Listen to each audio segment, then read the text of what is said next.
Truth burns like fire. You can hear the crowd lean closer when the shadows start to fade. There's no spin, no silver soldier, just the echo of what's real today. And I've been waiting for this all my life, to see the light behind the noise. Yeah, I've been waiting for the night to strike. Tailspin rolls, we find our voice. Tailspin on X tonight. No spin, just truth, just light. You can feel that pulse ignite. At 7 p.m. we rise tonight.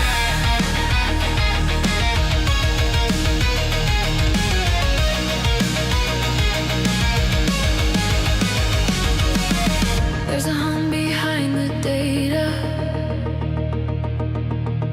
a code that won't lie still. You can dress the truth in makeup, but the light cuts through the veil, it will. And I've been waiting for this all my life, to hear the sound that breaks the lie. Yeah, I've been waiting for this fire inside. Tailspin calls and we testify.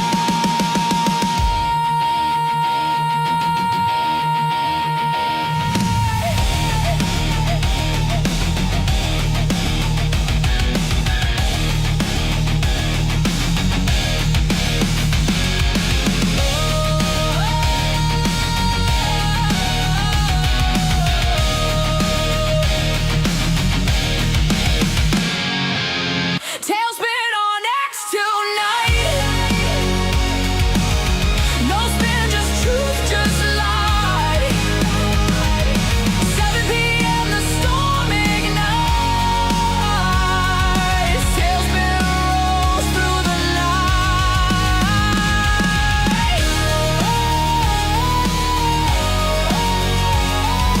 Truth don't need disguise, no.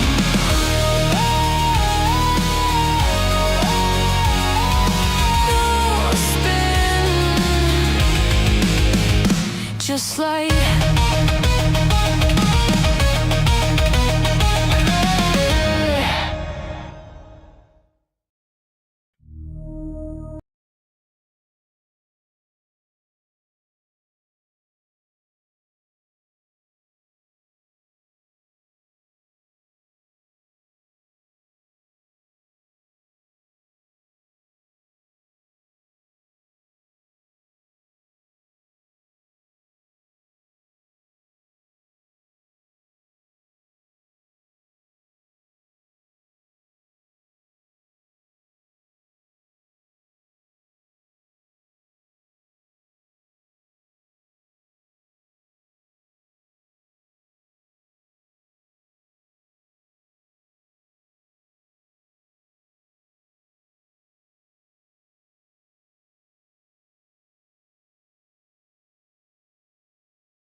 got to bring Amanda back up. Oh no, she's there. I love this app. I love this app, Elon. Thank you.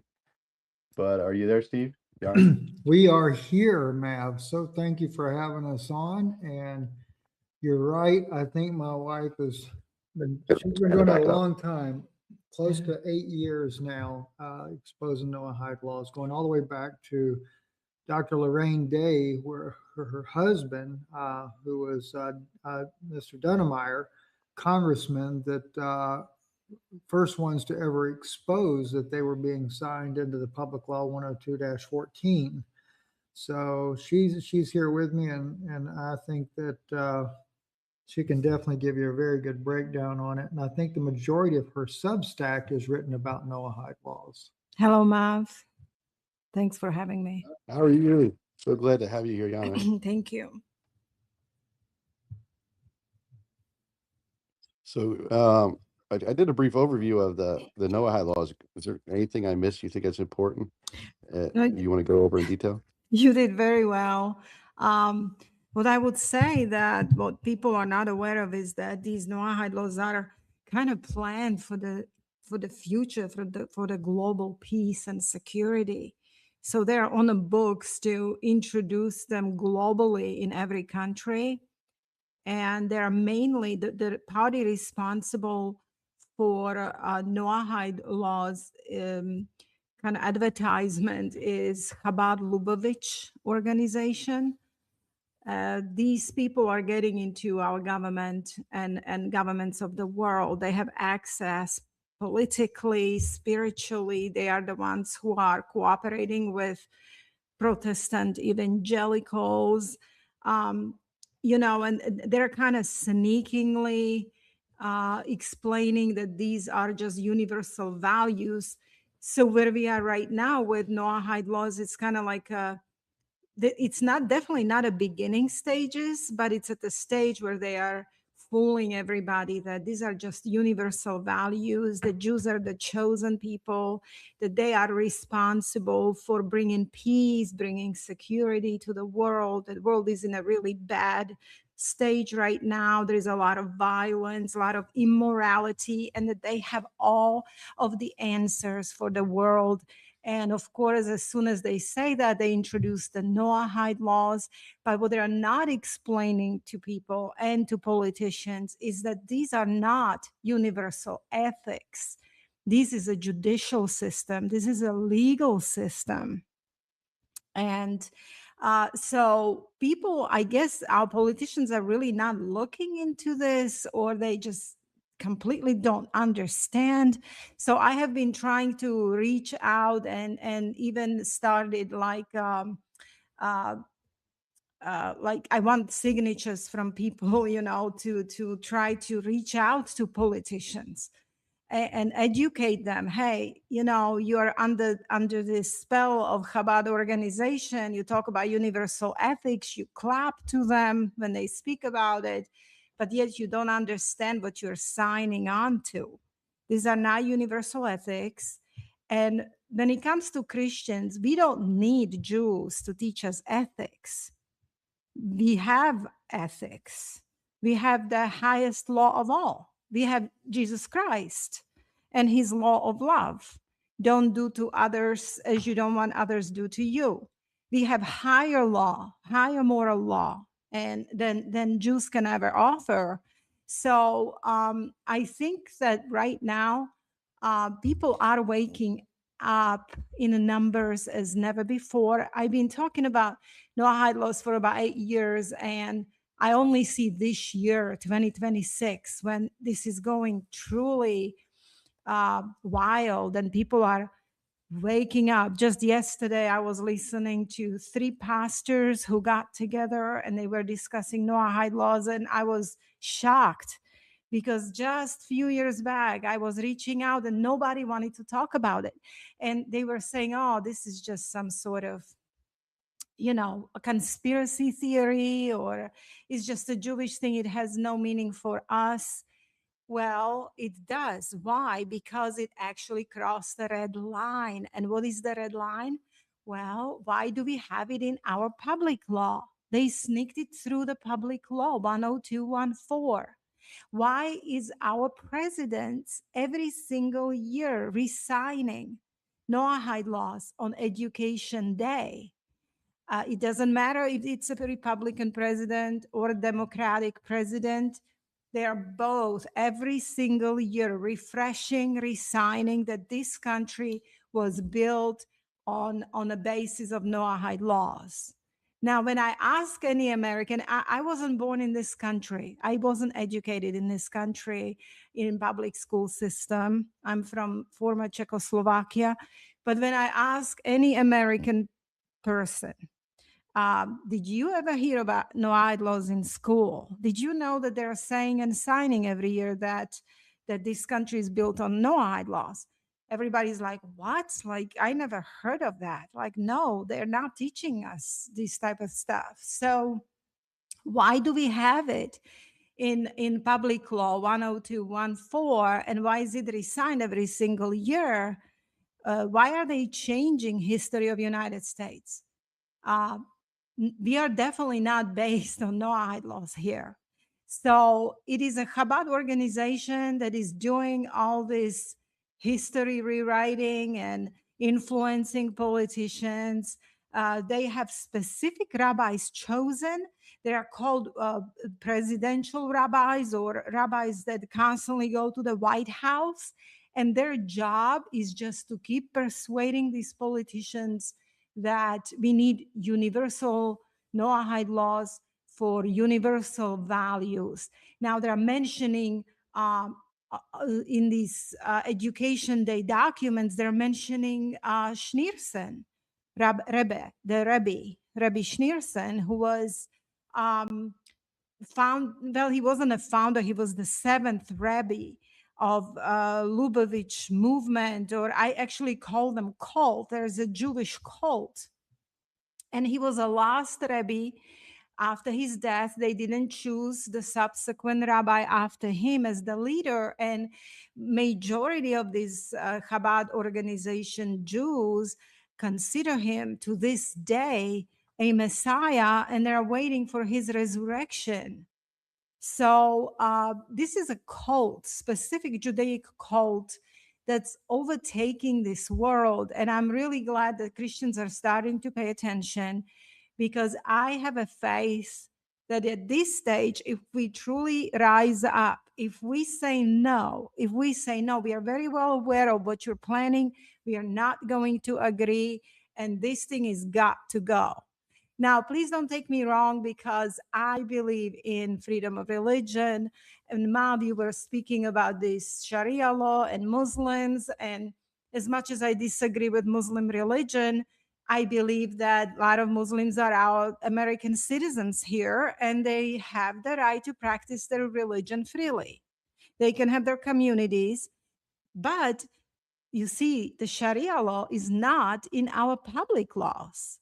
So we don't have to worry about Sharia law becoming some sort of, global law that's supported by politicians and that's kind of creeping into our legal system.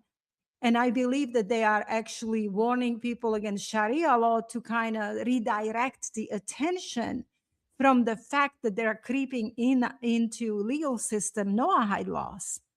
And the world can change in one night. Everything can collapse, and then they're going to look for how to do the new rebirth of society. And I believe that they are preparing these Noahide laws right now. So one day when they're going to pre-plan this collapse, they can rise up as the new global order, and it's going to be new political order, new religious order. And they're planning for Jerusalem to be a new spiritual center of the entire world. And this little group of Judaic rabbis and Sanhedrin to be the international court. So these things are on the books, and they're kind of doing this. So we don't, we don't kind of see it, so we don't recognize it, so they can work on their plans, and they're putting attention on Muslims. So that way you don't know that it's actually Jews that are planning our enslavement. Back to you, Mav. Thank you, thank you. That really summed things up. I'm on the website now for the Noahide Congress, and what it starts off with is Zechariah 2:15. And many nations shall join themselves in Hashem in that day, and shall be my people. Um, can you explain that a little bit to us, Steve? What the interpretation of that would be, and why the Noahides and the Jews would be included in that? And that was Zechariah. What was the chapter on that again? 2:15. Okay. I just want to pull it up so I have it here, make it more handy for me as I'm looking at it, both languages here. For one, I've gone through a lot of these here and have broke these scriptures down mainly because they have been misapplied through the Schofield theology. So when it says, and many nations shall join themselves to the Lord in that day and shall be my people, and I will dwell in the midst of thee. Notice what he says, and shall be my people. All right. And he also says many nations. The Goim, it's actually the Goim Rabim is what's written right there. Now, what's he talking about here? He's literally talking about the house of Israel and not, as most people would think, the other way around.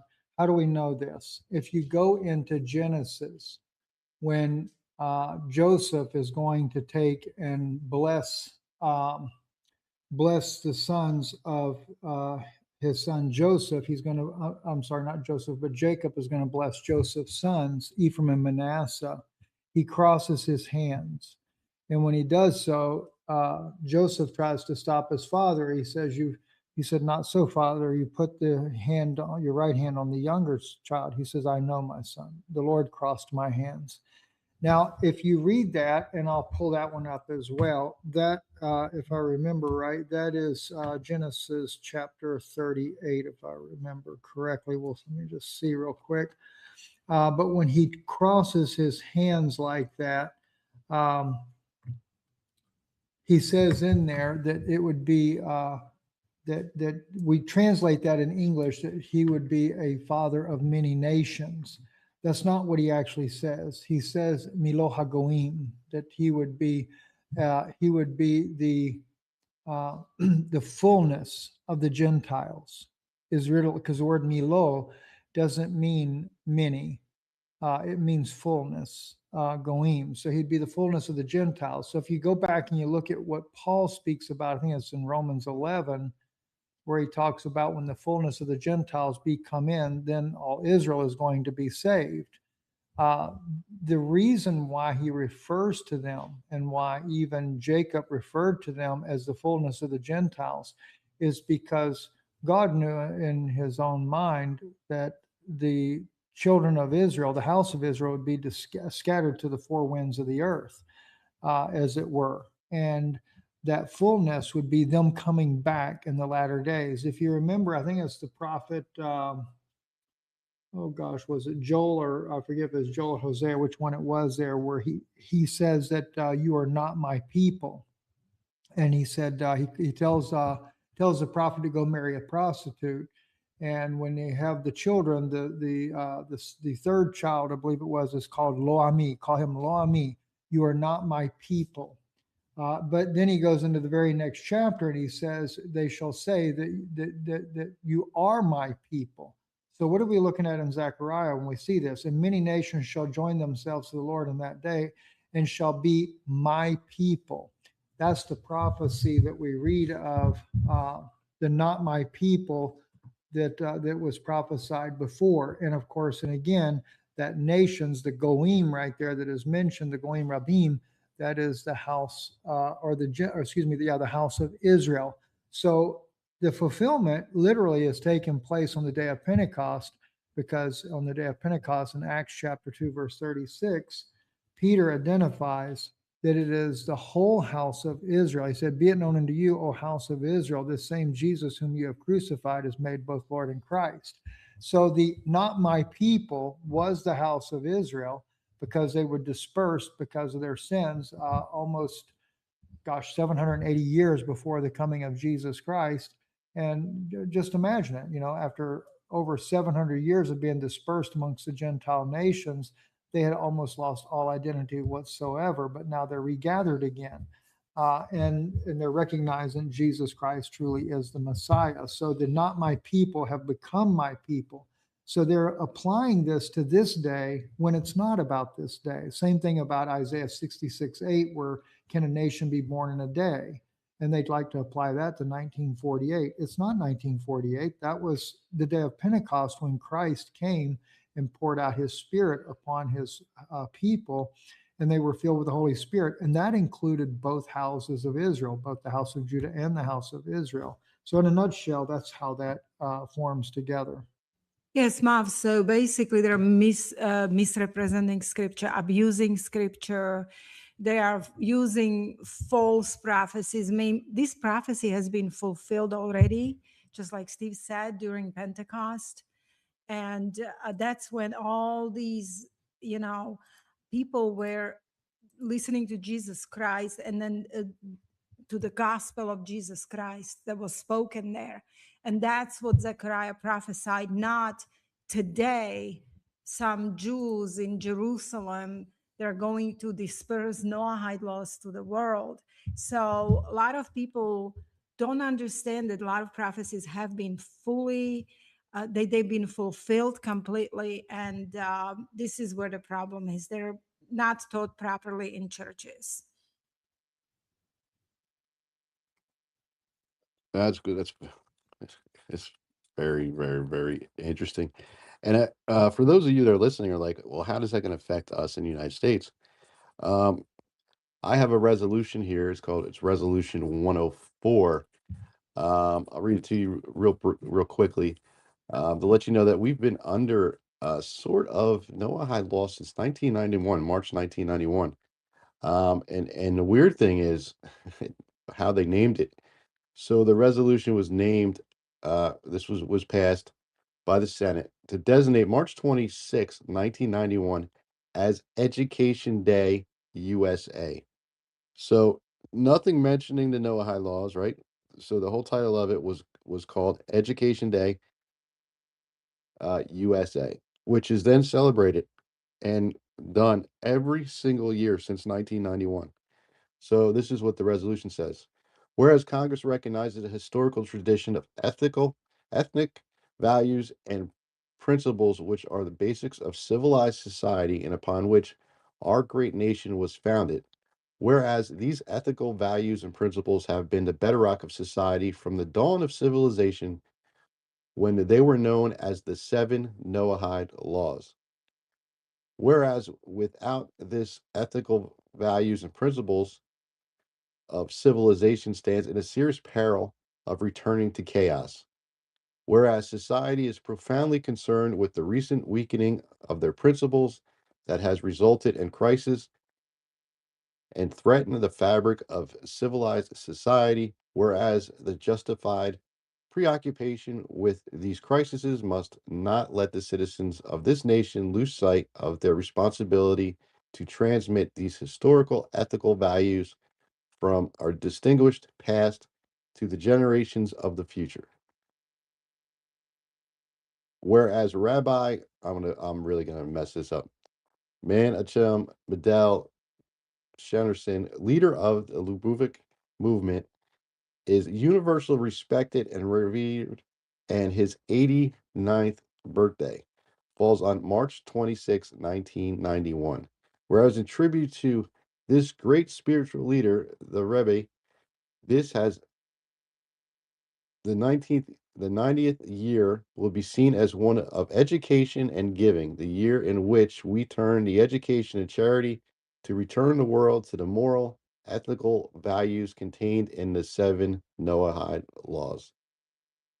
Uh, Resolution was signed by the Senate and the House of Representatives of the United States of America and Congress assembled the March 26, 1991, and started the 90th year of the rabbi.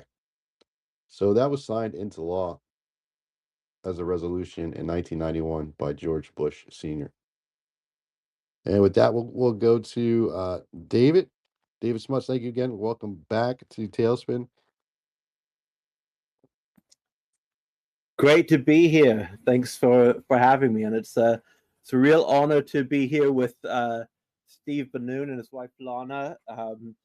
Credit where credit is due. These guys were talking about the Noahide laws back in the day when no one had heard of them. I mean that seriously, and they've done a sterling job of helping to pierce the veil behind these schemes. So thank you, Stephen Lana, for that. I really appreciate your work you've done for that. From the Fatima perspective, this ties into the warnings that we have about a future Judaized apostate ape of the church. And this ape of the church is facilitating a future Judeo, big J, Christian, small c, religion. It seeks to undo all of Christ's salvific works by basically denying the Trinity, dispensing with the Eucharist, and implementing Mosaic Law 2.0 with the expectation of a future Moshiach who will unite at that time certain Christians, predominantly evangelicals, and the Chabadniks and Jews and other faiths, primarily the Muslims, through these Noahide laws as a baby step. They're not the end goal. They're only the beginning, because they're one step on towards the mark of the beast. Because once you accept the Noahide laws as a Christian, if you accept those, God forbid, you're going to be denying the Trinity. You can say Jesus was Moshiach, you can say Jesus was, a prophet, but you can't say he's divine. And you can't honor him in the Eucharist. So that has to go. And that leads the way later to accepting the Antichrist's oath, the impostor Jewish Jesus when he arrives, your pledge of allegiance. So one thing leads to another. And the setting up of the Noahide laws, it's really very subtle and very clever. There are no current Noahide laws in force. What we have are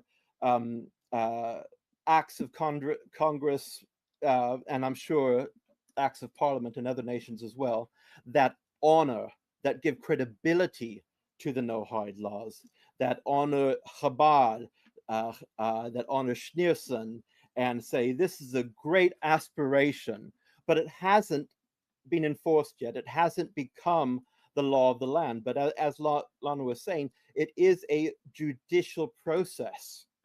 And with that aim in mind, they're just buttering up the people, particularly with the evangelicals, and Stephen will know this group very well, the Hebrew roots evangelicals.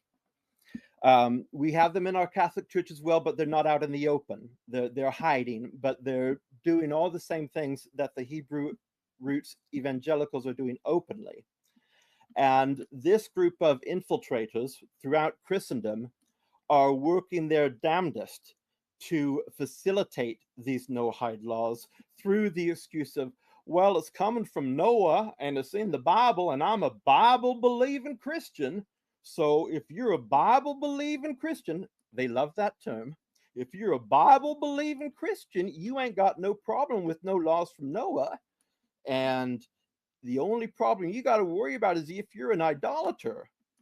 And it's the same argument that people make with like flock cameras and digital ID. Oh, you have nothing to worry about if you're not doing anything wrong.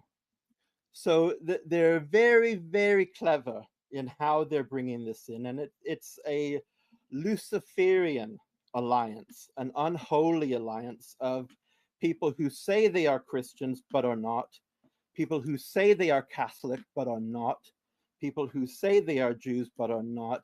It really is the devil's cabal. And at the center of that spider's web is Chabad Lubavitch. They are at the center of that spider's web. And what you don't hear is, I mean, we've gone through top level the Noahide laws, and we've touched on how Christianity can be deemed idolatrous.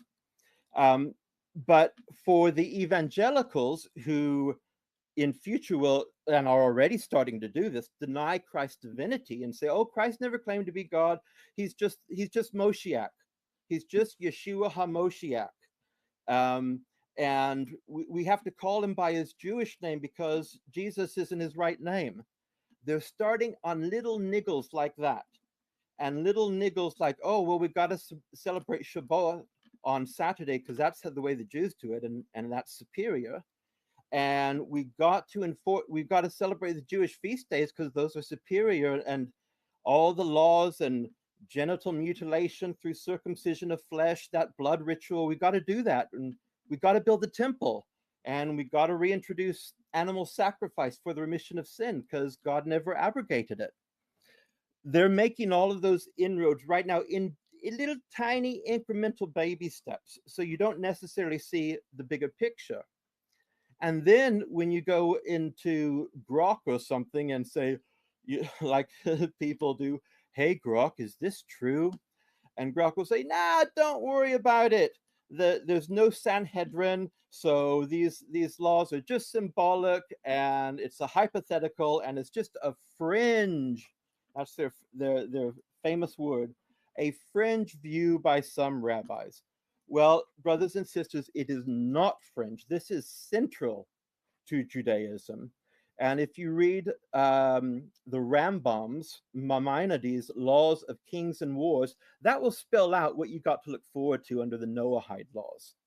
And Maimonides, also known as the Rambam, is the second Moses in Judaism. So I don't care if you're Reform Jew, if you're conservative Jew, if you're Hasidic Jew, if you're Sephardic, Ashkenazi, I don't care. All of them listen to Maimonides. All of them listen to the Rambam. All of them adhere to the principle of enforcing the Noahide laws. So don't let any liberal Jew tell you, oh, it's no, that's the Chabadniks, that's the Hasidim. We don't do that in the Reform synagogue. They may be right in some respects, but ultimately their rabbis know. Their rabbis all adhere to the Noahide laws, to Maimonides, to his laws of kings and wars. What they'll say to you is, well, that's for a future time when Moshiach is here. And because Moshiach isn't here yet, Moshiach being the Hebrew word that evangelicals love to use for Messiah, until Moshiach is here, these are just conversations. These are just, letting people know about moral ethics because they're so stupid and they don't have any moral ethics. We, the Jews, have to be the light of the world and educate them. And what they don't tell you is that the Sanhedrin already exists. The Sanhedrin, which is the Jewish court, the Jewish parliament, if you will, of 120 rabbis, that already is in place. They haven't, because the Moshiach isn't here yet, because the Moshiach isn't here yet, the Sanhedrin cannot enforce its laws. When the Moshiach is here, they can and they will. And they will be the judges. They will determine the law. They, not us, that 120 rabbis will make the decision whether you're beheaded or not, whether you're an idolater or not. It's not up to a court of law as we know it. It's not up to a parliament to decide. It's up to a Bet Din, a Jewish court appointed by the Sanhedrin. So we become second-class citizens and they become first-class citizens. And they split us, they split Christians into two camps, Protestants and evangelicals on one side, and their helpers from the infiltrated Catholic Church and the infiltrated Orthodox Church. And on the other side, traditional Christians who adhere to communion and the Eucharist. And they divide those two so that one group of Christians says to the other, you're idolaters. You've got a crucifix around your neck. You've got a cross in your church. You're worshiping a piece of bread. You're an idolater. And they split the Christians that way. They also split Christians and Muslims because the Noahide laws are pretty relaxed for Muslims. The only problem with Muslims, from their perspective, is that the Muslims recognize Christ as the Messiah. But, you know, they'll have a way of working around that. But that's how they also divide Muslims and Christians. So it is a divide and conquer, and the ones that will be persecuted are the traditional Christians who do not deny Christ's divinity, who do not deny the Trinity, who honor the Eucharist, who honor the sacrifice. Those are the Christians that will be persecuted. And the greatest advocates of these Noahide laws are our fellow Christian evangelicals. They love this because they think, well, I'm not an idolater. I don't have a cross anymore. I've taken that down. I've put up my Star of Remphan in my church. A rabbi comes and speaks to us, Rabbi Jonathan Kahn, and we sing songs in Hebrew. And I'm just going to, you know, follow the Torah because, you know, that was never abrogated. Those type of Christians, I wouldn't say they're Christians, but that profile, that ideology of Christians who worship Israel, that ideology of that group will be the ones that will be our future executioners. There's gonna come a time when there is a little switch, when they're triggered, when suddenly they become irrational, and they say, you are an idolater because Jesus never said he was God. He only said he was a prophet and Moshiach. And you are an idolater. And if you don't accept our Moshiach as the Messiah, then you must be with Antichrist. And they will flip on a switch so quickly, you won't see it coming. This is what we're warned about in Fatima. And I hate to say this to you folks, but there is no political solution to this. Do what you like, vote for a candidate if they tick your box or whatever, but there is no political solution. That is the hard, bitter pill from Fatima, that the only solution is turning to Christ, a public and collective calling to Christ. Christ is the only one who can save us from that. And people aren't ready to hear that. They don't want to hear that. They're still thinking, well, all we got to do is get Tucker and Candace on the ticket for 2028 and everything's going to be fine. All we got to do is, you know, enlist in the Patriot Front, these clowns wearing khaki trousers and blue shirts, who, very interestingly, have been conspicuously silent during this time. The House has just passed a law, the NDAA, surrendering our military to Israel. And where are they? They have the means to muster out on the street, and there is nothing from them. There is silence. Well, isn't that interesting? Isn't that interesting? So we have to look at this spiritually. We have to start making the calls that Joel, in the book of Joel, asked us to, that Fatima asked us to. And until we do that, until we oppose this as spiritual warriors, whatever you do politically is going to come to naught. I'm not saying don't do anything. I'm not saying don't vote. I'm not saying that at all. I'm just saying They are empowered by Satan at this time, and God has given them that power. God has let Satan empower them. The only way to counteract that is through Christ, through education, through prayer and fasting, raising awareness of this and opposing it with our crosses in our hand, marching down the street saying, we will not accept this. Amen. Thank you. Thank you so much, David. Uh, we're going to go to Amanda next, but if anyone down below would like to come up to discuss this, please feel free. I just ask that you be respectful, even if you have a counter opinion to what you're hearing. I welcome that because that's what's needed also. So don't feel like you're being alienated if you disagree with what we're discussing. I would definitely love to hear anyone else's point of view down below. But welcome, Amanda. Thank you for being so patient. We're only 15 minutes in. We're just getting to you now. So thankful that you joined us here tonight. Thank you for asking me here. Thank you for David. And it's great to meet Stephen and his lovely wife. I'm here just to talk about how politically this is working. I live in the state of Texas. If any of you follow Gen X Girl, she's done quite a deep dive. Florida's ranked number 2 zogged out state. Texas is ranked number 1. What's interesting to me is both states have quote unquote Catholic governors who are taking away our constitutional rights, just starting with free speech. Both of them went to Israel and signed anti Semitism speech laws. So they didn't even sign them here, they went there. And here in Texas, what's happening, because I think the previous speakers are right.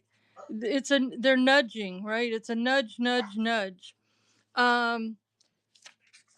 Here in Texas right now, they are building an office, Texas governor's office.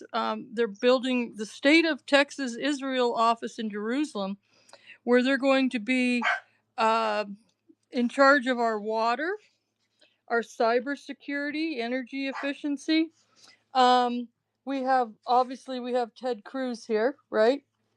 Who says that his entire existence in the U.S. Senate is to be Israel's #1 defender.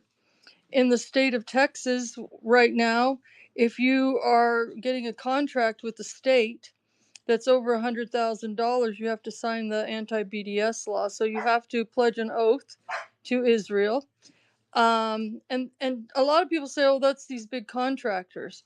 No, that's even if you're a speech pathologist who's going to get hired by a school district to do speech pathology on elementary school kids. It came to light when a Muslim speech pathologist had to sue the state because she would not sign that. Cities here are forced to send money to Israel. A lot of you might remember a year ago, April, when the town of San Marcos, which is just south of Austin, it's a college town, were forced by the governor. They had $4.4 million that they wanted to use for roads, fire department, and their schools. And the governor threatened them that if they did not send that money to Israel, that he would withdraw all grants, sue them, and not give them any state funding. And I attended that council meeting. They allowed about 110 people to speak. They didn't take a vote until almost 2 in the morning. But they ended up 2 voted to go ahead and not send the money. The mayor and the other 4, because of the pressure, said, okay, we're going to send Israel the money. In the state of Texas right now,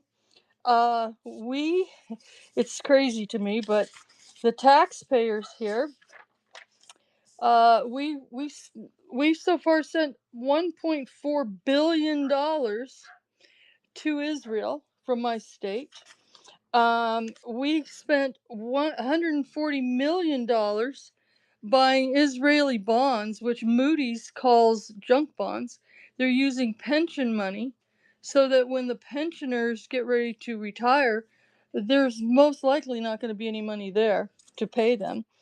The latest thing is TPUSA is it is affecting right now Texas and Oklahoma, they are opening up TPUSA chapters in all the high schools, and they want to eventually have that in elementary and middle schools. But they're not calling it TPUSA chapters, they're calling it Club America. But that's to teach the kids, all the great things about Israel, how they're our greatest ally, that sort of thing. And Governor Abbott has already said any school teacher or parent or any school district that refuses to allow that, he will sue them. And keep in mind, these schools, once they have this program, will all be geofenced. So your kids will get pro-Israeli ads on their phones.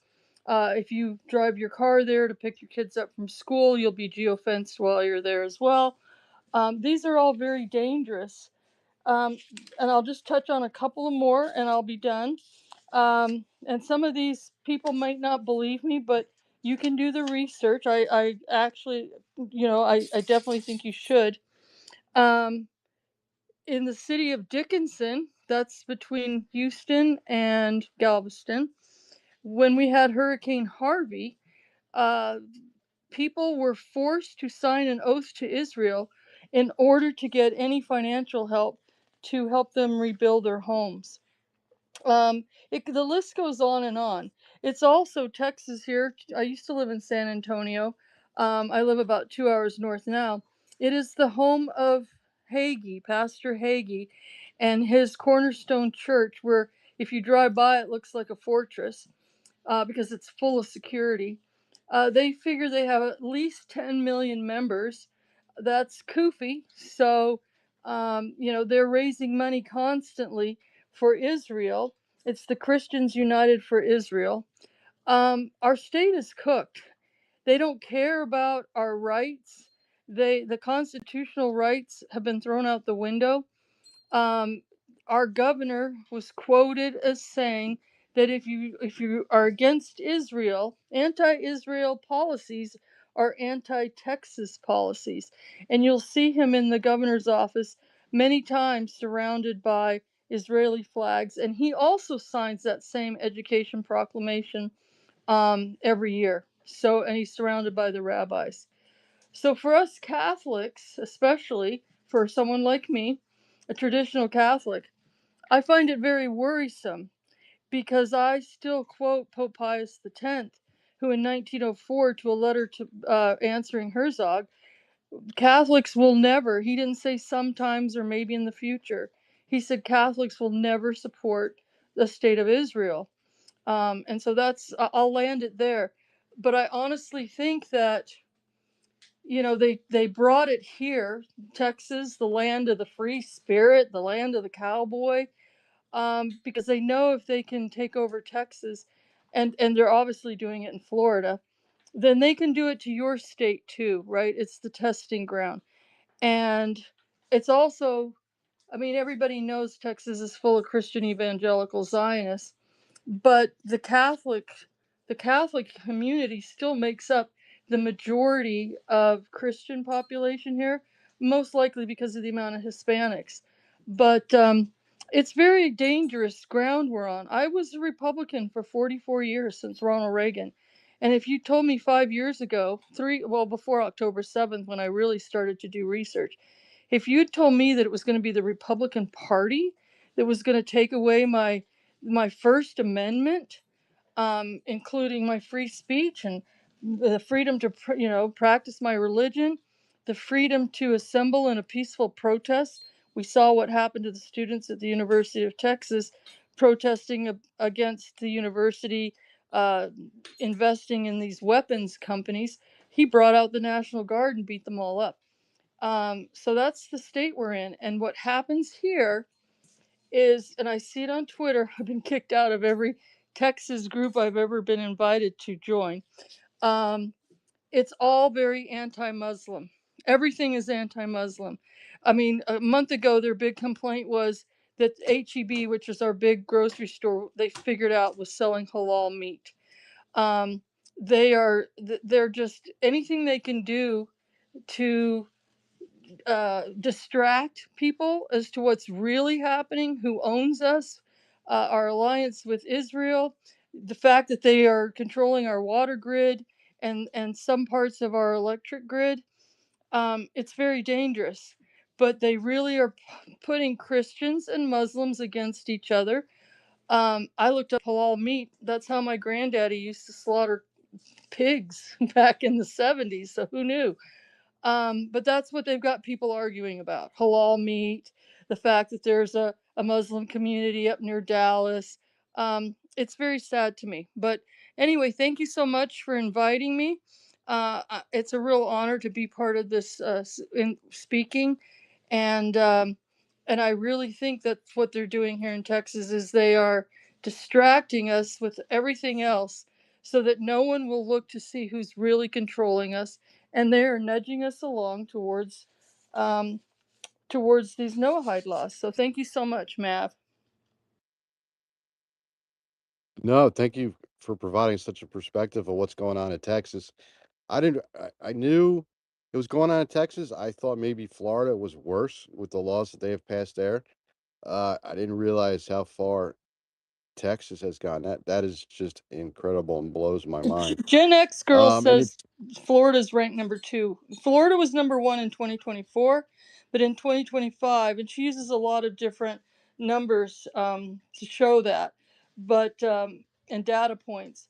But in 2025, we it's like we did it silently, right? Because I would have guessed Florida too, but no, 2025 Texas took the number 1 spot. and it kind of makes you question, right? Like, oh man, I was told this a while ago that one, the population of the world is down, right? Every country, the population's down. China's in a lot of trouble because there's no one to actually immigrate to China. The United States, we were lucky enough to have um, our South America, Mexico, and everything somewhat, not a hostile no hostile countries really. I mean, there's definitely drugs and stuff like that, but majority of the people that were migrating before they were like shipping them from all over the world were Catholics, and it helped the Democrats out a little bit with getting the votes, for becoming legal. But it's having a counter effect on the agenda because they are Catholics and devoted Catholics at that. Uh, any thoughts on that from any of you?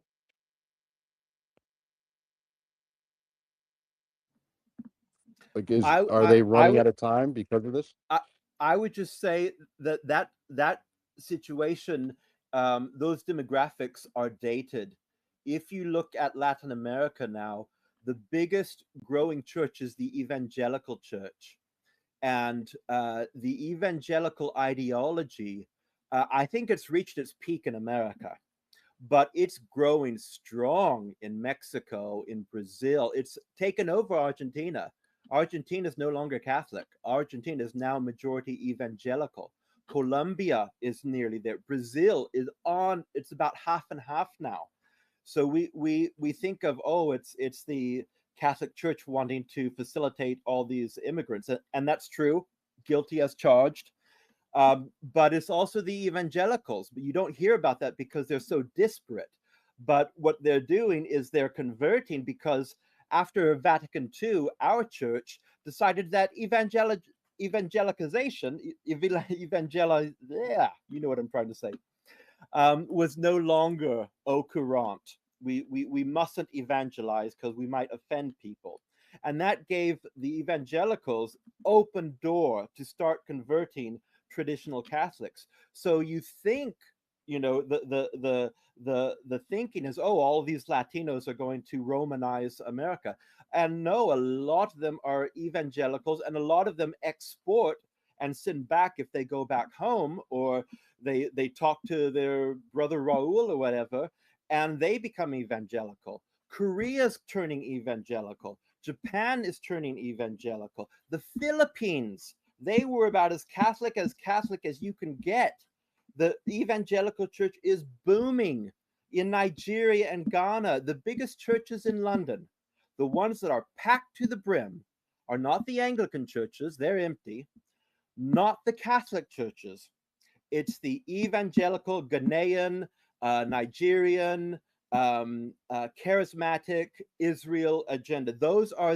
They fill the mega convention centers in Wembley and London. They are growing exponentially, and there is a reason for that. That was all part of design. So when I talk about evangelical and how that will fit in with the Noahide, I don't mean Protestant. Let me be absolutely clear about that. I mean an ideology. It doesn't matter if you're Mormon, if you're Catholic, Orthodox, you could still be of that evangelical Israel ideology. And they are exporting that massively because they know they've probably reached their peak, their zenith in America. And I would say that. I would say that I think evangelicalism has reached its peak in America, but not around the world. No, siree. Nigeria, Brazil, it's all being set up for a global Noahide laws with the evangelicals globally endorsing that and ultimately clawing away from Christ back to Mosaic Law 2.0. Wow, that's upsetting. You blew my mind with that one, David. I know Yana's got a warning for everyone. Go ahead, Yana. Okay, so I just want to make a few comments here. When you spoke about Mexican and Latino, I was very surprised because we moved to Texas and I saw I see a lot of Hindus, and they brought them here mostly because they need a technological experts. And I am very surprised to see that they're very much inclined in favor of Israel as well. So I don't know. I'm kind of watching situation. I don't know. I have to research more on what's going on here, but they're very pro-Israel. And I just want to put a few warnings out. There is a Noahide Academy in Jerusalem, and they are educating Noahide judges and Noahide ambassadors from all over the world. It is an academy. It's an online academy, and they have a 3-year program. They're advertising to invite judges and lawyers all over the world to sign up, and people are signing up. They're gaining a master's degree and becoming Noahide judges. So they're being trained for future Noahide society, Noahide global society, and they're educating Noahide ambassadors specifically to go to influence religious leaders, education leaders, and political leaders to kind of persuade them to come to kind of Noahide side of the things. So that's a warning I want to give to everybody. They have worked up a Noahide manifesto where they in detail describe structure of Noahide society, Noahide flags that will be flying right next to nation's flags, meaning that nation, when it raises its flag, it will raise a Noahide flag to be identified as a Noahide supporting nation. And they have it all figured out completely. So they prepared infrastructure. And of course, they have first International Congress of Noahides this coming November. They're gathering in Jerusalem. It's super well organized and very, very well founded.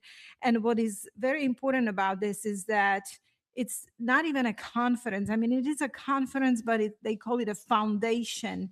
And they advertise, you will stand where history begins anew, meaning that they're starting something that world has never seen yet. And they are rising Jerusalem as a spiritual center of the world. There is 6 continents that will be participating, and they are preparing very first global Noahide court, and it will be signed in front of the president of Israel. So it will be official in a state of Israel. So seeing our politicians, governors, presidents being so welcoming and even go to the state of Israel to sign laws against Americans. You know, it's betrayal. That's what it is. And there is a tremendous need of people waking up to that and standing up against this. Thank you. Wow. I think also, Mav, another thing that's very important, and this is, Yana works very so much in depth on Noahide laws. She has since she interviewed Dr. Lorraine Day about 8 years ago. She's really been an advocate on this, and one of the reasons why I so much appreciated David's comments on that as well early on. But on the Substack that I write on myself, and I try to make all of it as free as much as possible. I think one of the most fundamental issues in Christianity today, across the board, especially with the evangelicals, Hebrew roots, regardless of which group it may be, is that they're justifying Israel and this modern state of Israel all based on a total false theology of the Schofield Zionist theology that's been perpetrated for nearly 100 years now. And this is what I try to unravel from the Hebrew language, correcting all the mistakes that were made, things that our forefathers never believed, things that, whether it be the Catholic Church or for the last almost 2,000 years, no one ever believed this nonsense that they're believing now. But that's what put Israel on the pedestal. And one thing I'll mention, because we've been Israeli News Live for, almost 15 years, I guess now, something like that. Because of the evils and us waking up to this that Israel has done, even more so in the last, at least since October 7th, when they started massacring the Palestinians, I finally got to the point I couldn't deal with the name any longer because it became such a disgrace. And I debated for a long time about changing our name of our YouTube channel, but we did do that finally. It is now, instead of it being Israeli News Live, it's Middle East News Live at this point now. So, because we just don't want to be associated with a state that is actively promoting genocide. And sadly, to hear from Amanda talk about Texas and what they're doing here, I didn't know it was that bad. It kind of reminds me of when Cynthia McKinney, the former congresswoman for 12 years, when she came into to Congress, first thing that she ever fought, and she lost her seat right after doing this, was overturning the mandatory signatures that Congress men and women had to sign, as well as Senate, their pledge to Israel. And she actually got it overturned initially.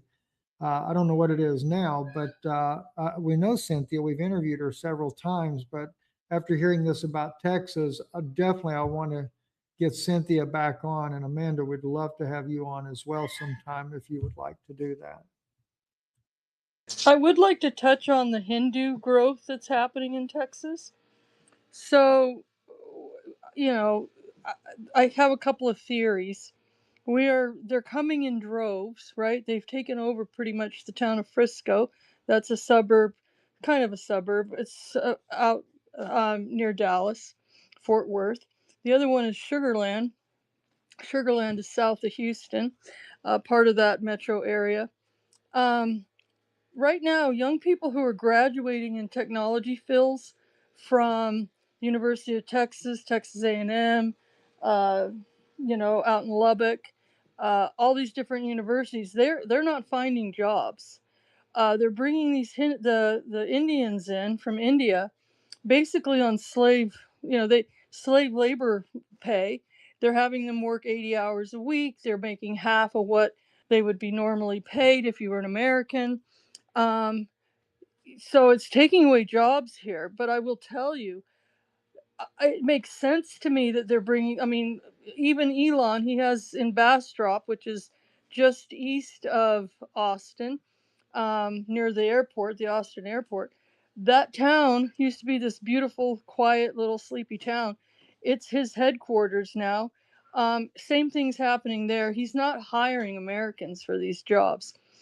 I think the reason we're getting so many of these people who practice the Hindu faith religion, whatever you want to call it, is that is also a caste system, right? They're very much supremacist, the way the Jewish religion is. It's a supremacy religion. And it makes sense to me that, you know, India and the president of India is very good friends with Israel, very pro-Israel. And so if you're going to bring a large group of people in the way they're doing it with these H-1B visas, you're not going to bring a lot of Catholics in from a very Catholic country. You're going to bring them in from, especially a country that's traditionally Catholic, you're going to bring them in from a country that is very pro Israel. And that, I think, is one of the reasons why they have brought in, you know, all of the Hindus. They are very pro Israel. They're not going to get pushback from them.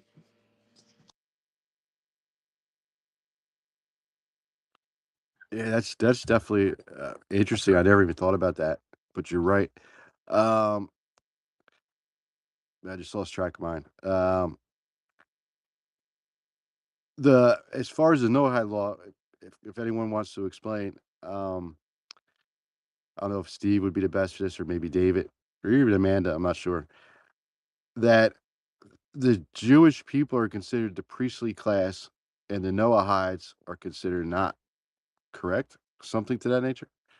100%. That's exactly the way they believe it. In fact, in Judaism, Gentiles have no right to touch the Torah or well, actually the entire um, books, you know, whether it be the Ketuvim, the Nevi'im, which is the prophets and the writings as well. So they believe that they have all the superior knowledge and understanding. And quite frankly, one thing, Mav, I think that's really been major degradation for Christianity is the fact that they continue to violate what Jesus said.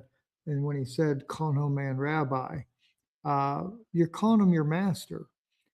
So whether it be Menachem Schneerson or any other one of these guys that take on these titles here, you know, uh, I normally just call him, you know, a Jewish scholar or something like that. I don't mind him being a scholar in what he believes, but he's definitely not our master. And I'm afraid that the power of our speech is just basically made them lords over Christianity indirectly. Anyway, I yield back. Thank you, Stephen. Go ahead, David.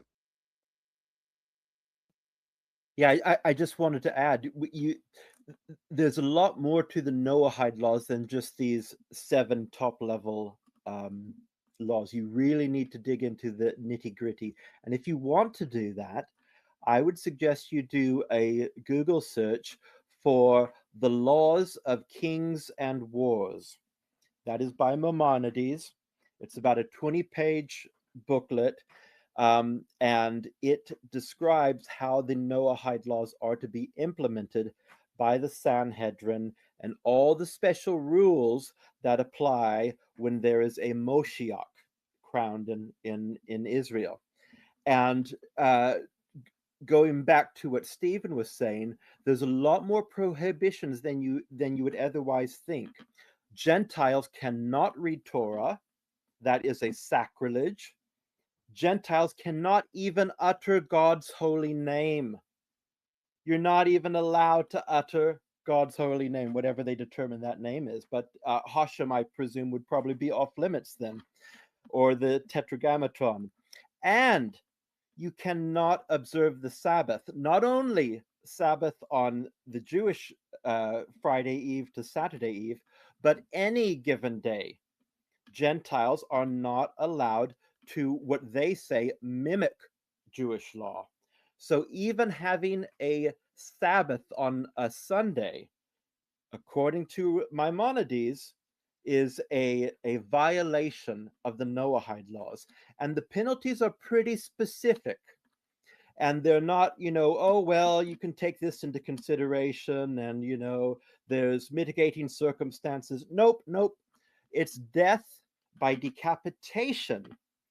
And they're very specific about that. And we know what Jewish supremacists can be about, you know, adhering to the finer print and the small details.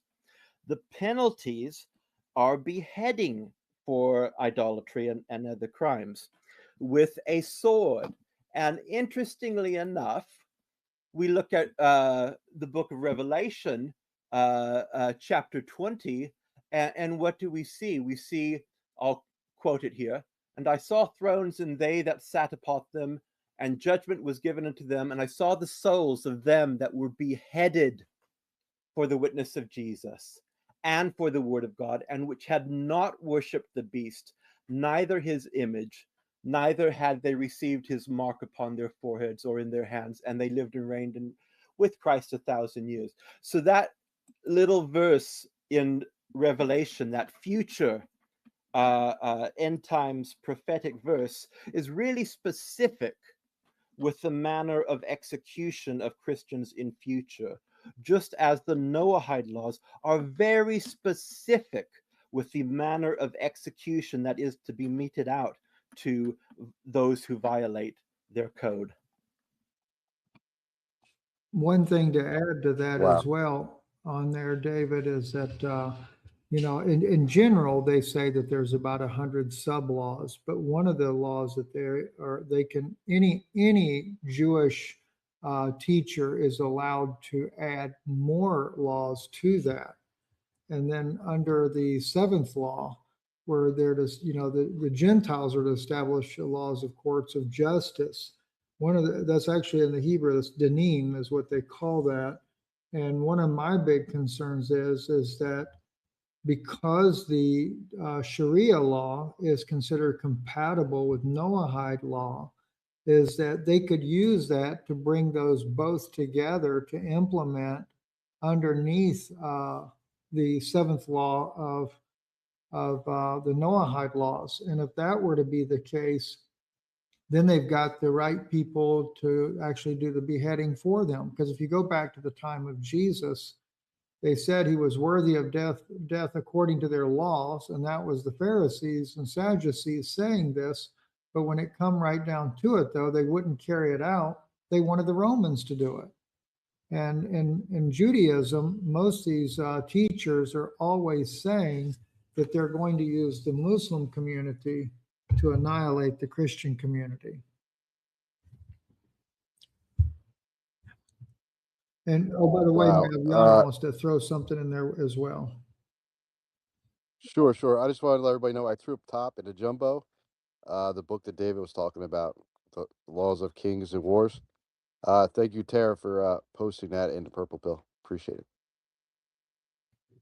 Yeah, the laws of kings and wars, the chapter 8, 9, and 10 deals with Gentiles and Noahide laws. And I think that you will be very shocked if you do read it. It's extremely cruel. And there is over 100 sub-laws that are very specific. I know we have no time to go into each one or even a few right now, but it's a basically two-tier system. It's a racist system. And just to say that this legal system is very much unjust. So bye-bye Constitution or any kind of equality if this gets ever implemented. For example, the Noahide courts for any violation of any Noahide laws, it's decapitation. Doesn't matter how small was the violation. It may be that somebody stole a fruit from a vineyard because he was hungry. It's decapitation. So, and it is basically that rabbis have a right to add more laws as they wish.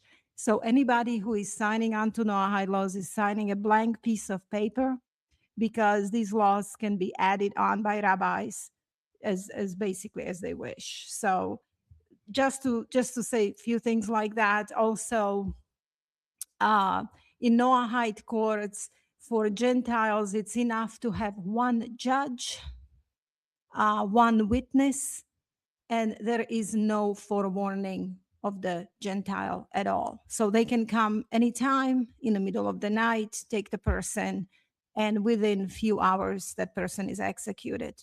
This is how these Noahide laws That's basically what they do. So this is very important that we warn people, and now is the time to truly expose it fully, and we can stop this. I believe we can if we all spoke about this, and if we, said no to that. Thank you. Thank you so much, John. I mean, even when I read earlier to start the space off talking about the seven, they were talking about anyone who's a homosexual will be put to death. Any homosexuality, right? So if you're not religious at all, just listen to what these laws are saying, right?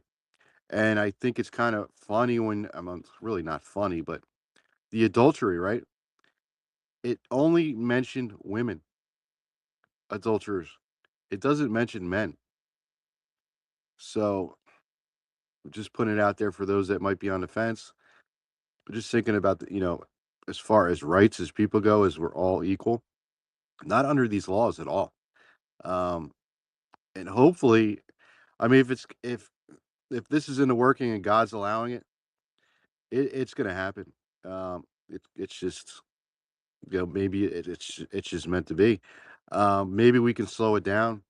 But like David said, it's almost to a point we can't vote our way out of this. We can voice it, make them take smaller steps, but it's definitely something they've been working on for decades, right? If not longer. Um, so maybe speaking out about it, having more conversations like today, we can slow the process down where they can't move as quickly, and we can get more people to awaken to the fact of what's going on. And I just want to put out there, this has nothing to do against Jewish people at all. Um, no, this is what's going on by those in power in Israel. And there's nothing wrong with, I don't think there's anything wrong as a US citizen to stand up and question what the state of Israel is doing to people, the Palestinians. I'm not a big fan of the Palestinians, but killing men, women, and children just because of where they live, I don't know. It's very disturbing. And the more age I have, I used to be gung ho. I was a 9/11 responder. I was all against, Islam. Probably as far as you possibly could go is how I hated them. But the more age I have and the more I realize, I don't believe in their faith, but you have to give them credit for how much they pray. You have to give them credit for how much they sacrifice for their faith, even though I don't align with them theologically. I could respect them. They're the same as anyone else. And I think that's where a lot of people get stuck in this tribalism thing, right? Everyone just wants to take care of their families and their loved ones, have some food on their plate, and a place to live. Um, and to attack people based upon their beliefs is the most unchristian thing you could do. And I see a lot of Christians doing it against the Muslim population. Like I said, I don't believe in it. I don't believe in Sharia law at all. But man, I mean, you could just say how this can go the complete opposite direction, and very frightening, very frightening. I think people do need to talk about it and at least be aware. Yeah, can I address something there, please? Yeah, Sure, man. so the Vatican, many years ago, I think it was one of the first Pope Leos, um, they acknowledged that the Muslims and Catholics, Roman Catholics, worship the same God. We have the same God. The other thing too is when you look at the Palestinians being bombed every day, even today, um, they're not just Muslims living there. There's Catholics living there. There's Baptists. If you look at the hospital that's been bombed several times, it's in big red letters at the top of that hospital. It's the Baptist hospital, sponsored by the Baptists. They have evangelicals. The Catholic cardinal, my favorite, Cardinal Pizzaballa in Jerusalem, has begged Americans to wake up. They're killing Christians, Catholics, right, in Lebanon. So when you look at the destruction that's happening right now, please understand whatever your feeling is about Muslims. They're killing Muslims and Catholics, Orthodox. Baptists that are there. They're killing our human brothers and sisters. And I honestly think that, for years, they're afraid. They are afraid if the Muslims and the Christians come together, they need us fighting each other. I don't believe there's any country, and correct me if I'm wrong, but I don't think there is a country in the Middle East that Sharia is their official law. So, um, that's what they like to scare Texans with. Oh my God, we're going to get Sharia law. Well, if you first off, it's Sharia because that word means law. So if you say Sharia law, you're saying law.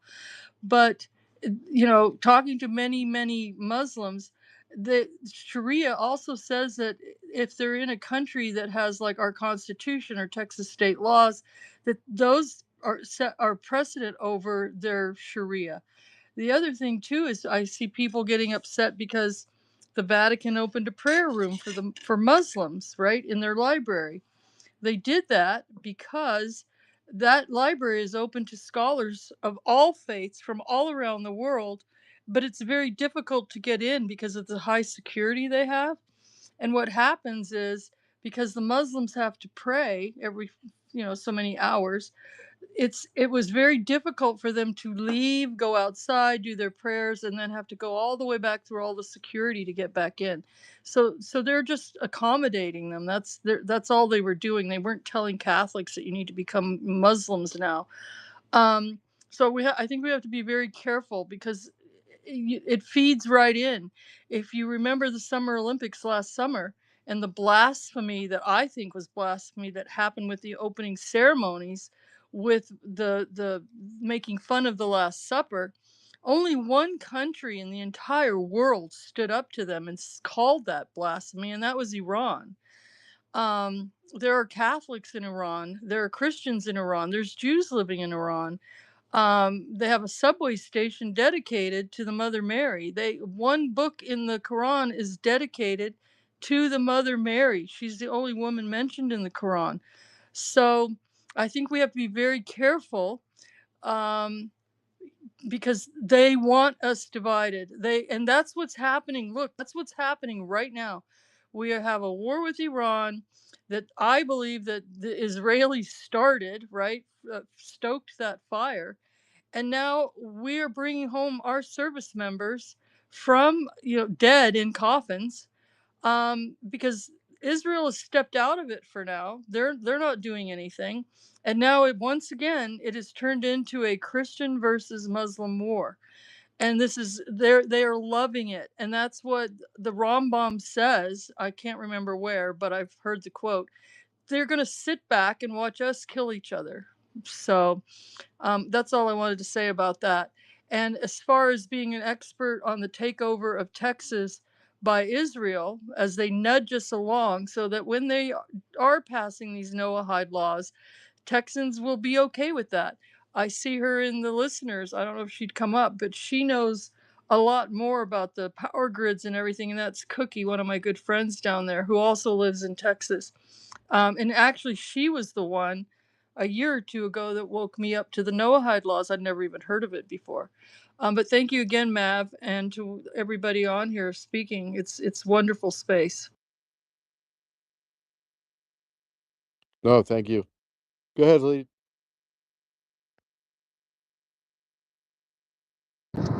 Hello, can you guys hear me? Sound great. Yeah, sorry, I'm driving right now, but this is the first I've heard of this Noahide stuff. But I heard someone say that um, one of the conspiracies that they have is that they would use Muslims to kill Christians, but there's nothing in our religion that would uh, that instructs us to behead non-believers. That's really a bunch of made up Fox News propaganda. So I just want you to know, as a practicing Muslim, there's nothing in our religion that's compatible with such a thing. I think what we were discussing, you might have came in late, was under the Noahide laws, ideology is punishable by death. decapitation. So, like for Catholics and Orthodox, or actually a lot of Christians believing that Jesus is God, um, the Holy Eucharist, right, would be punishable by death. The Blessed Trinity would be punishable by death.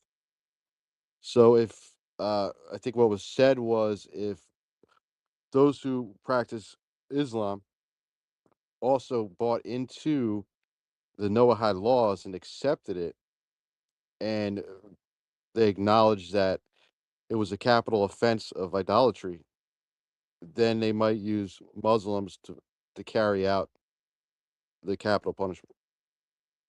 Not that they were against Christians, but if they went by the laws that were set as law, as a worldwide law, that might be used. Yeah, Matt, If let David's me, got better interpretation. before we go any further, let me just clarify for Khalid what my point is on that. But that's what my concern is, Khalid. Uh, a good friend of mine from Iran, we've discussed a lot about this because there's so much false information put out about Christianity, even in Iran. You know, people don't understand that even under the mullahs, they're not against Christians. I mean, even the late Khomeini would go to Christmas dinners with friends of his that were Christian. They don't like it when Muslims convert to Christianity. That's one issue there. But when it comes to Christianity and it being practiced, it's very open. It's been that way for hundreds of years. I think probably about the only country that's really kind of more rigid on Christianity would be Saudi Arabia than any other Muslim country. Same thing with Bashar al-Assad, who was probably one of the greatest leaders of that nation for inclusiveness of Christianity, and as many others have already mentioned here, like Amanda, et cetera, that Jesus, Mary are mentioned quite frequently within the Quran. But you go to look at the Talmud, and it's just the opposite. They talk about him boiling in excrement and every other kind of evil thing that could be said about Jesus. So I think if there ever is, if they use what I did, I wrote an article recently about under the Danim, that if they could bring in Sharia law and make it, because it is considered compatible under Noahide laws. My article I wrote there was not about the capital punishment, but rather they could use this to exonerate pedophilia especially in the case of the Epstein Island of the age of 14, because in Judaism and in certain religious aspects of the Muslim faith, the girl being young enough in Judaism at 12 years old to actually enter into a marital contract. But that's one of the things that I was looking at there. But carrying out those laws would have to be carried out by Gentiles, whether we like it or not. If they can make it international law, that's what their ultimate goal is to make us basically kill each other.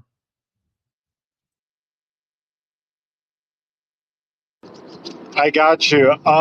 Just some pushback on that. So, going into what Amanda was saying, Sharia simply means in Arabic law.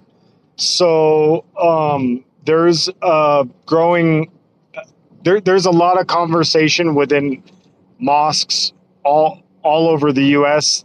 and the question that we're asking is, why did Allah bless America? You know, because when Muslims come to this country, they can't help but see just how blessed this country is. And something that a lot of Muslims from overseas say, and I've heard this often, is that America already has Sharia. You see, because for Muslims, Sharia isn't a bad thing. Sharia simply means law, or God, God's divine law, right? So I believe that America already has Sharia, already has justice. So the Quran, one of the big themes within the Quran is justice. So you'll see this throughout the Quran is this emphasis on justice, even if it goes against your own tribe, to do the right thing, because Allah is always watching us, right? So this is something that America has, this system of justice. to be able to hold your leaders to account, right? To be able to indict the president of the United States, to hold him to a court, to law, to God's law, to require witnesses to indict anybody, right? The presumption of innocence, right? These are all things that the Quran talks about. So really, many Muslims believe that God blessed America because America got closer to Sharia, retaliatory rights within the Quran, which you know as jihad, right? And you have gun rights within the U.S., right? So there's a lot of overlap between the spirit of what the Quran was trying to teach to man and what where the Quran says there is no compulsion in religion. And in the U.S., we have a freedom of religion. So that's just something I wanted to educate you on, is that Sharia isn't what you think it is. I yield the floor. No, thank you very much. Well said. Go ahead, David. Then we'll go to Cookie. Yeah, I was just going to say, from the Fatima Secrets, we are explicitly told that our greatest enemies are from within. That's the real tragedy of the Fatima Secrets, is that our greatest enemies are from within our very own household. And Jesus Christ says, your members of your household will be your greatest foes. And he's not strictly speaking of the house that you live in right now, but in your wider Christian household. That's not to say that there's not going to be people carrying out the executions who don't come from the Christian background. At that time, things will have flipped on their end. Muslims won't be Muslims, Christians won't be Christians, Jews won't be Jews. There'll be something else, and then there'll be the real Christians. So it's very difficult to try to make predictions about the demographics of people who will be our executioners, because there's going to be so many things that happen before then, so many transformational changes that will happen before then. But we are explicitly warned about the enemies from within, and that's not to excuse anyone else. It's just that's what we're warned about. And brings me to that verse where Jesus says, there will come a time when they will throw you out of the synagogues. They didn't have a word for churches back then, so places of worship. And anyone who kills you will think he's doing God a service. So from my perspective, from the Fatima Secrets, the really bitter pill, the hard blow to the chest, is that this comes from within our own household. I just want to put that out there.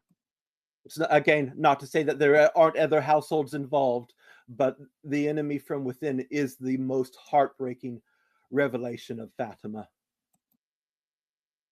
And that does make a lot of sense. I mean, I've never heard a Muslim talk down or, you know, call a Catholic an adulterer or that we need to be saved, right?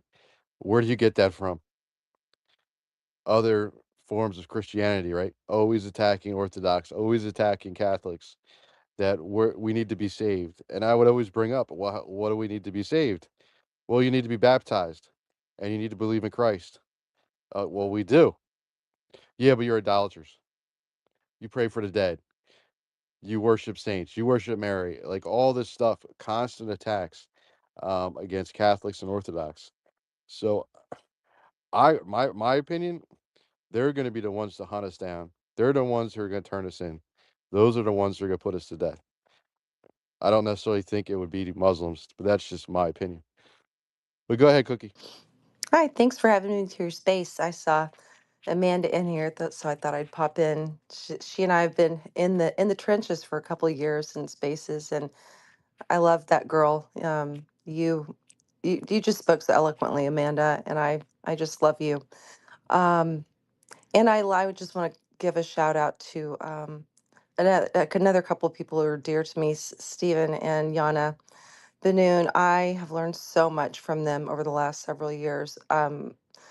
I don't know if I would have known about the Noah. No, I wouldn't. I wouldn't have known about the Noahide laws nearly as early as if I had not encountered their videos. And so, thank you, Stephen and Yana. I love you all so much. Your heart is so pure for Christ, um, gosh, guys, if you just really need to follow both of their work. I follow Yana's Substack now, and she is truly connecting all the dots because I started waking up to this in about 2009. I grew up in an evangelical home, just really conservative Christians, but not overtly Zionist or anything. But we were taught to, bless Israel and whatnot. But I don't know. About 2009, I ran onto a word Zionist, and I'm a very curious person. So that started my education, and I've spent many, many years studying, reading books about Judaism and Kabbalah and, you know, the Noahide laws. And it's been such an eye opener. And I really what I'm going to mention Texas in a second, Amanda, but I just hope that everybody will learn that the no-hide laws, in my opinion, will not, they might not even be called the no-hide laws as they are implemented. They'll have other names, such as Agenda 21, which most people call Agenda 2030. But it's the control of every single living thing on the planet. And that is what will be implemented. I was just really quickly, I was in a space, very small space a couple of years ago, actually, with a friend of mine had befriended this older man, and he had become a Noahide. And a Noahide is someone who is not Jewish by birth, ethnicity, or faith, but decides they want to follow along and become a good Noahide, to come alongside the Jewish law and and make this vision happen. And they are actually trained. Some are selected to go to the UN. The UN has a Noahide Council of all things, and this is where the plans for a global Noahide uh, system and implementation are in full force. So but I asked him one question. He's a really nice man. He left it, by the way, after October 7th, 2023. He left it because he realized he was not on the right path. And I said, Billy, I said, I've been curious about something. Do you do you think that the UN will be done away with and replaced by the Sanhedrin and the Noahide system? I said, is that the plan? And he said, yes. So just keep that in mind as you hear calls for, granted, I'm no lover of the UN, but it's sometimes we get tricked into agreeing, into going along with things, not realizing that they're not working in our favor. So, but I wanted to say I'm also in Texas. I'm in East Texas.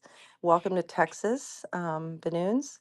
And I did back in 2013, I did stumble in my research, I stumbled upon information that Texas, the state of Texas, the government was working closely with the country of Israel and upstarts from there to really work closely on our water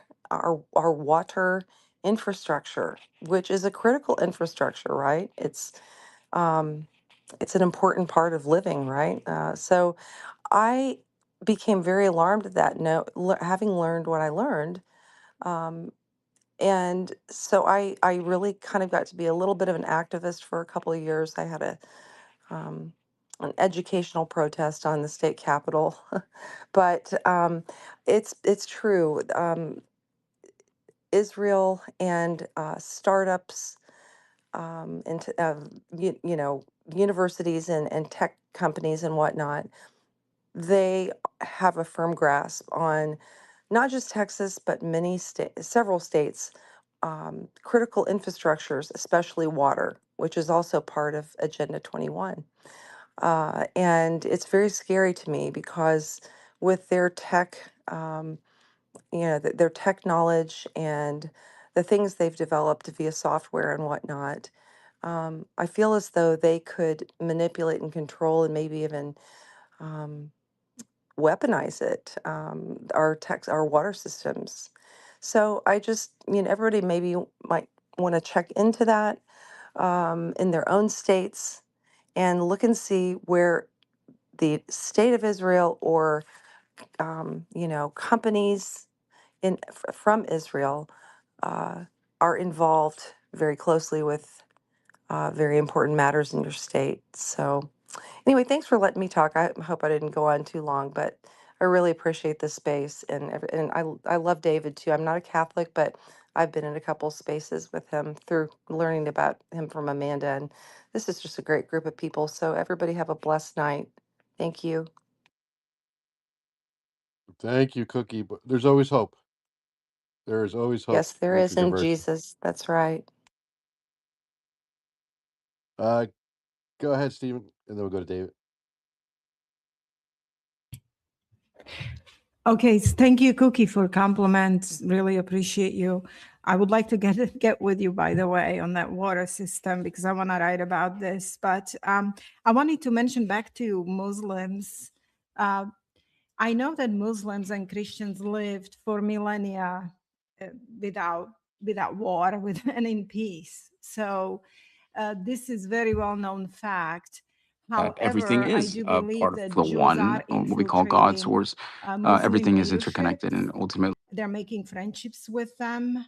And Yehuda Glick, if you know that name, he went to several meetings with very prominent Islamic leaders where he promoted Noahide laws. And these Islamic leaders did sign up on Noahide laws. And they said that Sharia law and Noahide law are compatible. In fact, Jews do not consider Muslims idolaters at all. They say they worship the same God. They have the same God, and only Christians are considered idolaters. The Trinity and the fact that we worship Jesus as God, that's not compatible with Noahidism, but they claim that Muslim religion is definitely not idolatry, but they of course still consider them Gentiles. They're lesser because they consider Jewish people the light of the world and the chosen ones. So I just wanted to add to that discussion about Muslims,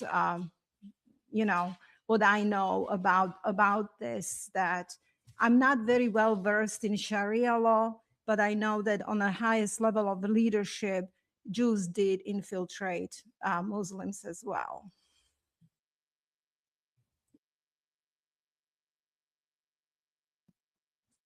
Thank you, Yana. Yeah, if you're not following Steve, what is it now? Middle East News Now on YouTube or on X, you're missing out. And then Yana's got the Substack, which is just incredible. I'd pin it up, but the app is acting weird, so I'm afraid to leave the space and pull up all that information. But you can get there through Steve's X account. I think who had their hand up next? David? Yeah, I've just got a really quick point. And that's, a few years back, we had the COVID debacle. And I think that was a real big litmus test for a lot of families and personal relationships. I know of people who shunned their family members simply because they wouldn't take a vaccine. I know people who reported their family members to the police because they wouldn't take a vaccine or they got a fake certificate for vaccination. And I think that was a real wake up call to us, that even our own family members in the right circumstances could turn against us. And that's really heartbreaking. And going forward, I think we just have to be really wise and careful to that, because there will come a time when even our family members just don't seem like our family members anymore, and take offense whether, you haven't accepted the Noahide laws, how you crazy lawbreaker, just comply, just comply. I think we need to draw some lessons from that experience. It's so true. Thank you, David. Stephen and Yana have to go. Thank you so much for joining us here tonight. I appreciate you taking the time out to be here and explaining everything you're working on. And I'm sure everyone here listening has learned a lot. But definitely give Stephen a follow if you can. I'd much appreciate that.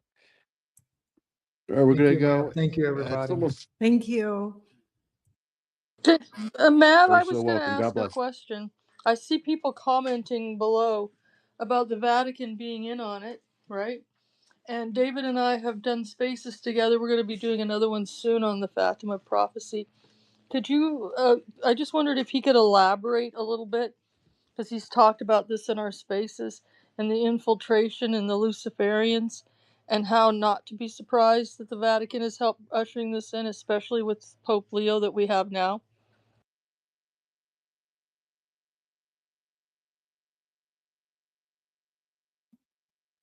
Yeah, I'm more than happy to speak to that and elucidate on that. Unfortunately, Amanda, as you know, our church, our institution has been infiltrated at the highest levels, and that comes from Fatima, that comes from La Salette, it comes from Catholic prophecy from the earliest of days. Earliest of days, we have been warned about the enemy within. Christ warning the good man of the house. If only he had kept watch, he would have made sure the thief hadn't entered into his house and broken up his household. That's very prophetic regarding the church. So we know as Catholics that that in the end times, Lucifer, Satan, will make his final assaults against the church and will will be successful. It's not the same as the gates of hell prevailing over the spiritual, holy, Catholic, and Apostolic Church, just as the gates of hell didn't prevail over Jesus Christ when he was on a cross, humiliated and executed. There is a purpose to this. There is a renewal, a regeneration that will spring from this. But before then, we're going to be going through some heck of a lot of tribulations and painful birth pains. And part of that is witnessing that our church is infiltrated. And I stress, infiltrated at the highest level. And you know, I'm kind of speaking in code, but I don't know how much more one needs to say or to understand what at the highest level means. Um, it is at the top. The rot starts at the top. That's heartbreaking for a Catholic to hear, but we if we denied that, then we would be denying the facts on the ground. We'd be denying prophecy, we'd be denying scripture, we'd be denying everything that our church fathers, our Christian spiritual ancestors warned us about with respect to the end times. And that's how we know we're in the end times, because the apostasy in Second Thessalonians, the falling away, that means apostos. It comes from the Greek word apostos. It's a specific word that a lot of people miss out on, because especially if you're an evangelical with the once saved, always saved uh, uh, um, theology, you can't imagine apostasy. That's impossible. But that's clearly what Thessalonians warns about in the run up to the Antichrist being revealed, is that there first is a falling away. And it's not the apostasy is not an apostasy of Hindus or Greeks or Buddhists or atheists because they've never had the faith. The apostasy is from those who had the faith, who were in leadership positions and lost the grace of faith and apostatized. We're in that now. We're in the falling away. We're in the apostasy. It gets worse and it kind of gets better, and there's a lot more to play out.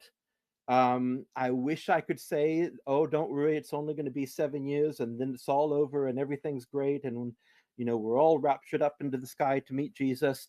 It's not like that. It's going to be a lot more protracted. We're going to see the apostasy deepen, and leading that will be the infiltrators in our church. They will be playing their part. Right now, it appears that they're playing a sort of Unitarian strategy, which is a sort of all faiths are one, and let's not judge one another. That's only a preliminary step. The end game, the end goal for the Luciferians is to turn the clock back. And when they eventually introduce their Antichrist, their fake Jesus, their imposter Jesus, he will then say, I never gave you permission to abrogate these laws. I never said, animal sacrifices must end. I never said I was God. I only said I was Mashiach. I only said I was a prophet. And he will have his charge sheet against Christians. He'll say, you did good to recognize me as Messiah. You did good to recognize my sacrifice, but you erred in assigning me divinity. Then he'll say to the Muslims, you were good to acknowledge me as Messiah. You were, but you erred in denying my sacrifice. And to the Jews, he'll say, you did good to keep my law, but you didn't recognize me as Messiah.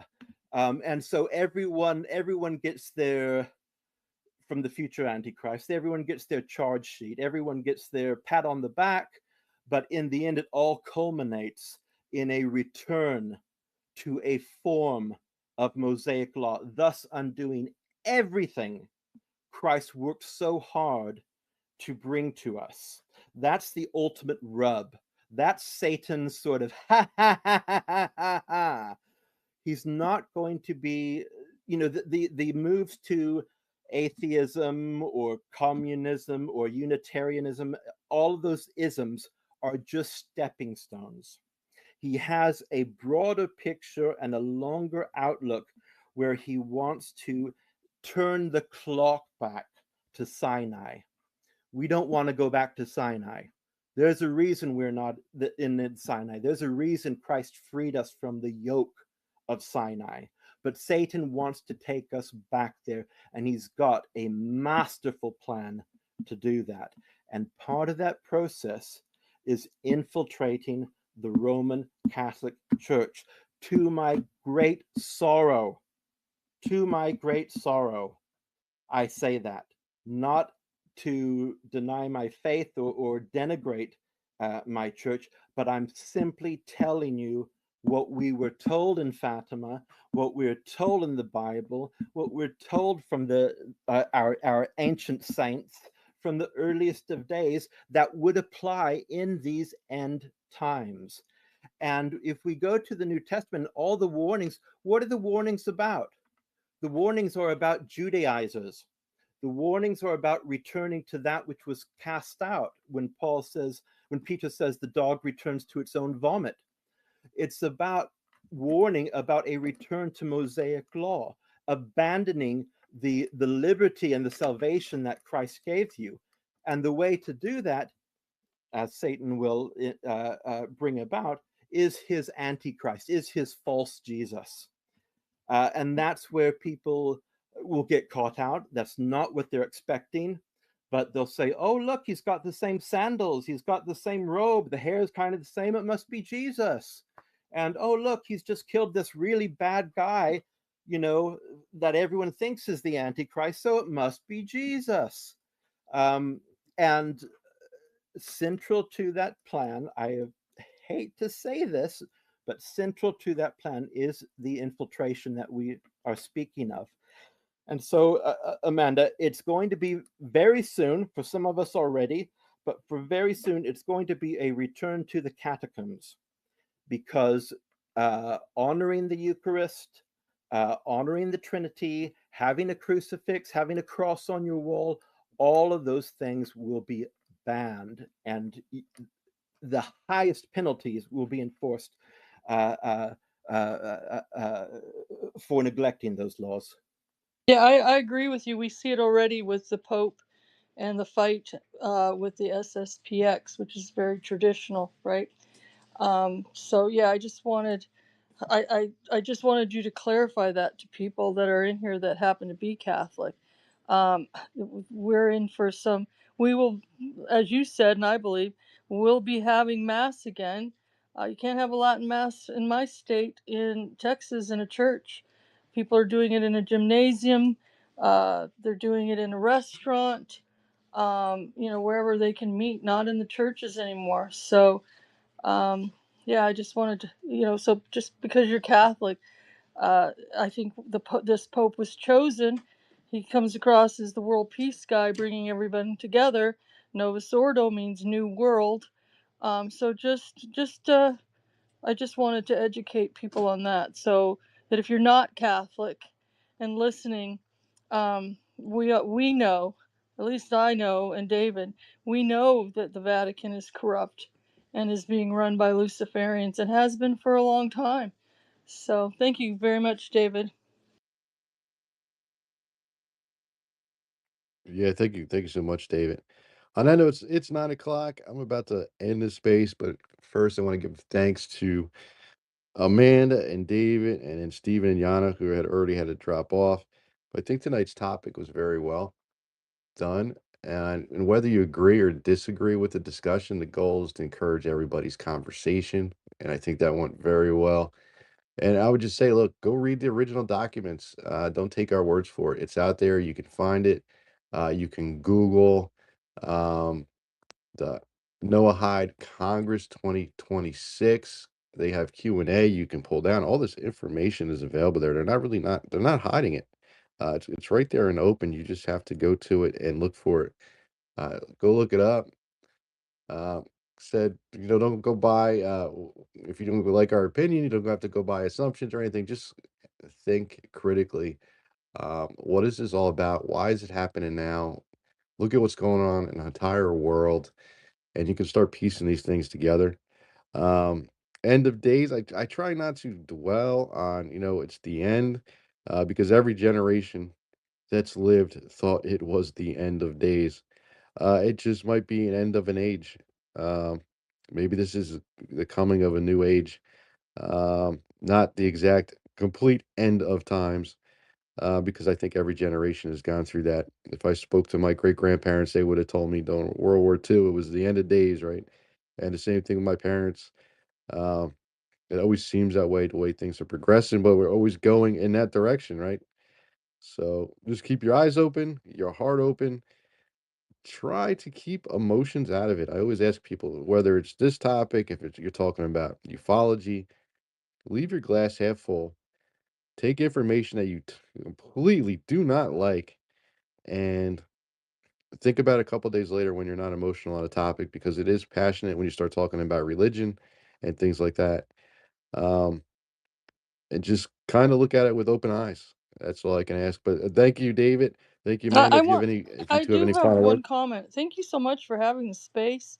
The way you ran your space was absolutely wonderful, because I'm always a little nervous coming into religious type spaces because it tends to get very heated and I don't like heated arguing.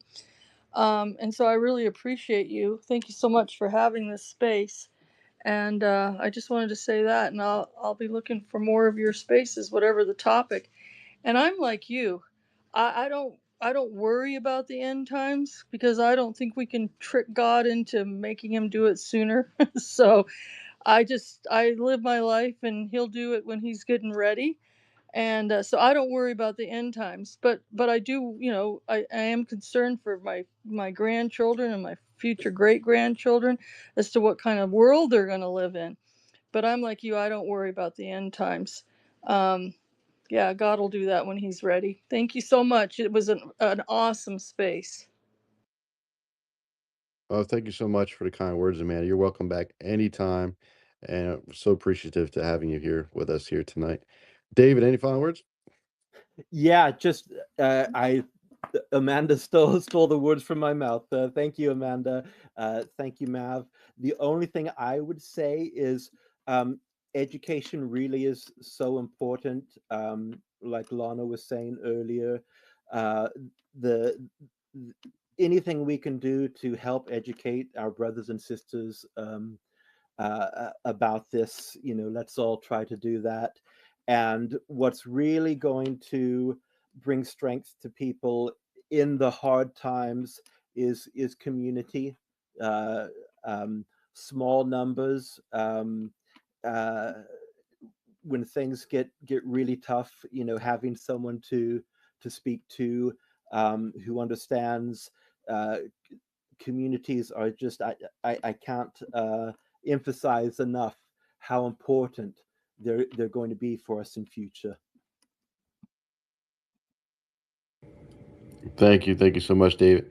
I'd like to thank my two co-hosts, Guy and Nuts. I got a nice little Christian song I made to end the space with. I'm going to give it a couple seconds because there is that delay, so I like to play music towards the end. But thank you, everybody, for joining us here.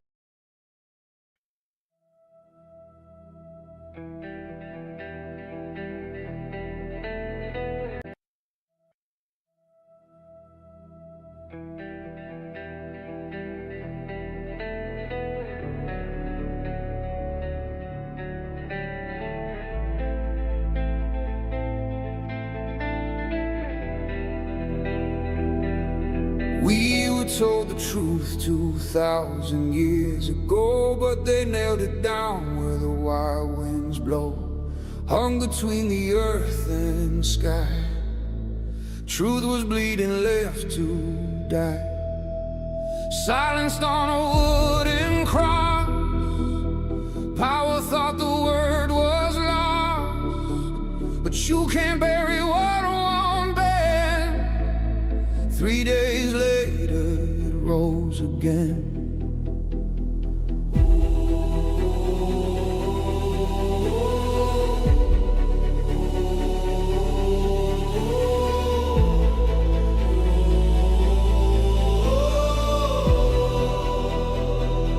Now the screens glow in cathedral light, preachers selling fear each night. Algorithms shape the creed, feed the hunger, starve the need. Scroll the chaos, choose your side. Rage is monetized worldwide. War drums beat